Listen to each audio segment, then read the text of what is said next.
రాష్ట్ర ప్రభుత్వం చేసింది కులగణన కాదు, కేవలం క్యాస్ట్ సర్వే అన్నారు కేంద్ర మంత్రి కిషన్ రెడ్డి.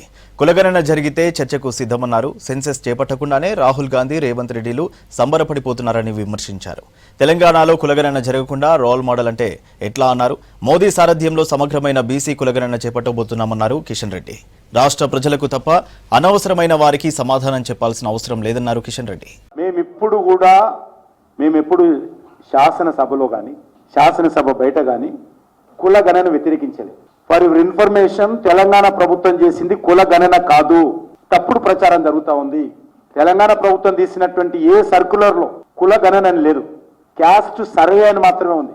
ఇప్పుడు మాటల్లో తప్పుడు మాటలు మాట్లాడుతున్నారు. వాళ్ళు కుల గణన చేయలేదు, క్యాస్ట్ సర్వే మాత్రమే చేశారు.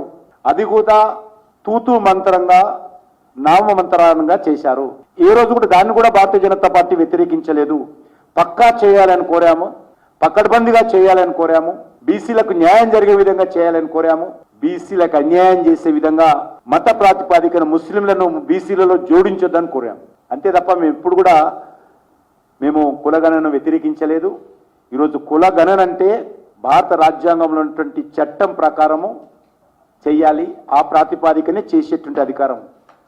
ఈరోజు భారత ప్రభుత్వం ఈ యొక్క కులగణన చట్టం ఆధారంగా ఈ యొక్క సెన్సస్ ఏదైతే పాపులేషన్ సెన్సస్ చేయబోతున్నామో అదే సందర్భంగా పక్కాగా ఈ దేశంలో లంబాడీ ఏరియాలో ఉన్నటువంటి ఇల్లు కావచ్చు, ఏజెన్సీ ఏరియాలో ఉండే ఇల్లు కావచ్చు, హైదరాబాద్లో పెద్ద పెద్ద అపార్ట్మెంట్స్ కావచ్చు, ఎక్కడైనా సరే మారుమూల ప్రాంతాలు కానీ ప్రతి ఒక్క వ్యక్తిని ప్రతి ఒక్క ఇంటిని కలిసేటువంటి కార్యక్రమము కేంద్ర ప్రభుత్వం ఆధ్వర్యంలో స్వాతంత్రం వచ్చిన తర్వాత మొదటిసారి జరగబోతుంది.